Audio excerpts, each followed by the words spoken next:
Bonjour à toutes et à tous, bienvenue, nouvelle édition du journal de la rédaction, en images et en 8 minutes, un tour complet de l'actualité ces derniers jours dans la région, l'info près de chez vous, et ça démarre par cet appel aux dons de l'établissement français du sang, l'EFS, qui comme souvent, après les vacances de printemps et de Pâques, lors des ponts du mois de mai, souffre de stock au plus bas en France et dans la région.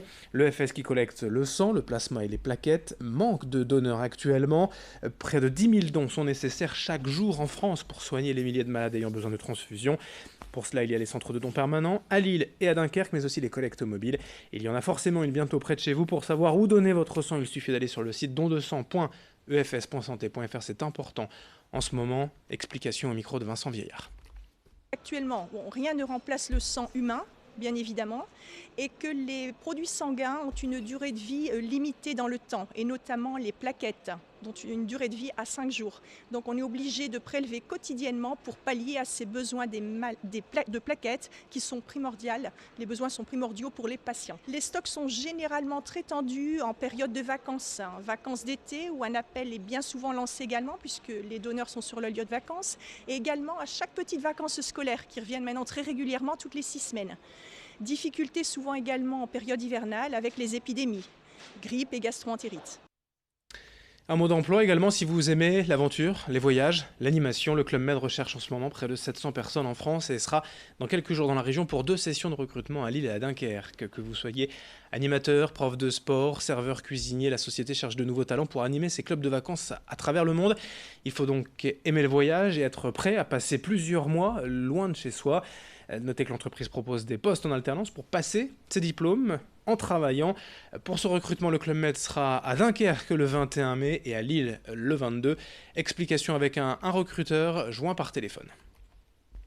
Pour recruter ses futurs talents et ses futurs collaborateurs, le format est simple. À partir de 9 heures, nous accueillons le public qui a l'envie de vivre cette expérience-là.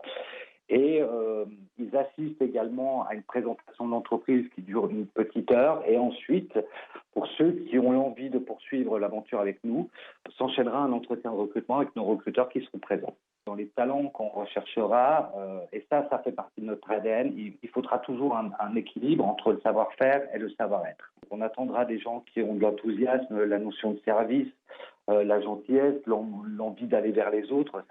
Ça va être des attentes des recruteurs pour faire vivre notre différence, c'est-à-dire le lâcher-prise pour les clients, de faire vivre à nos clients une expérience de vacances unique à la fois. On enchaîne avec toute autre chose. Ce week-end, porte ouverte à la LPA du Nord. L'association œuvre à la fois en tant que refuge et fourrière. Elle propose également des centaines d'animaux à l'adoption, des chiens et des chats surtout. Ce week-end, le refuge ouvre ses portes. L'occasion de découvrir ces animaux en attente d'un nouveau foyer ou même pourquoi pas de devenir famille d'accueil ou bénévole. Vous pouvez également, si vous êtes sensible à cette cause, envoyer vos dons à l'association pour les aider. Margot Sailly s'est rendue au refuge de Lille pour y rencontrer Christina De Vulder de la LPA. Ses explications quant aux adoptions. On a actuellement environ 250 chats. Alors pas tous à l'adoption actuellement, il y en a qui sont encore en quarantaine, en soins ou en fourrière. On a entre 100 et 150 chiens et déjà une quarantaine de chatons sur le mois d'avril qui sont arrivés et ça ne va faire que progresser sur la période estivale. Tout animal qui est à l'adoption chez nous est toujours stérilisé, sauf si son état de santé ne le permet pas. Donc il est stérilisé, il est mis à jour de vaccin et il est également identifié par puce électronique. Donc on demande une participation lors de l'adoption de l'ordre de 240 € pour un chien, 120 € pour un chat et une cinquantaine d'euros pour un lapin. Et puis pour les autres NAC, en fait, ça dépend de l'animal. Une idée également pour découvrir un lieu atypique ce week-end dans la métropole lilloise à Lille-Fives. La Friche Gourmande a ouvert ses portes cette semaine. Jusqu'au 29 septembre, le site de l'Avant-Goût accueille des restaurants, des bars et de multiples activités, notamment des concerts, des soirées à thème ou encore des tournois de pétanque. Ce lieu a été imaginé par 2 étudiants venus de Rouen, inspirés par ce genre d'espace ouvert, découvert pendant leur voyage à travers le monde. C'est un endroit extérieur, convivial, où se mêlent tous les âges. La Friche Gourmande, il faut en profiter cette année, car dès l'été prochain, c'est un nouveau projet fixe de halle gourmande qui prendra place sur le site. Mais les 2 jeunes fondateurs ont déjà d'autres idées, d'autres projets. On écoute les premiers clients rencontrés cette semaine par Alicia Sanfilippo. J'ai eu mon diplôme aujourd'hui, c'est l'occasion de fêter ça et c'est sympa. On est venu parce que les enfants sortaient de l'école et on a entendu parler que ça réouvrait et du coup on était venus voir. Parce que l'année dernière, les enfants ils étaient venus manger une fois ou deux puis ils étaient contents. Du coup, j'étais jamais venue et la manière dont c'est agencé et le fait qu'il y ait possibilité de jouer à la pétanque ou au baby-foot, ouais non, c'est chouette. Il y a l'air d'avoir des trucs assez sympas, des DJ sets, les compétitions de pétanque, de cartes et tout. Ça a l'air assez familial mais en même temps jeune, donc non, c'est sympa. On termine avec du sport, des images du jumping international du Touquet jusqu'à dimanche. Un concours 3 étoiles au parc équestre de la station des 4 saisons.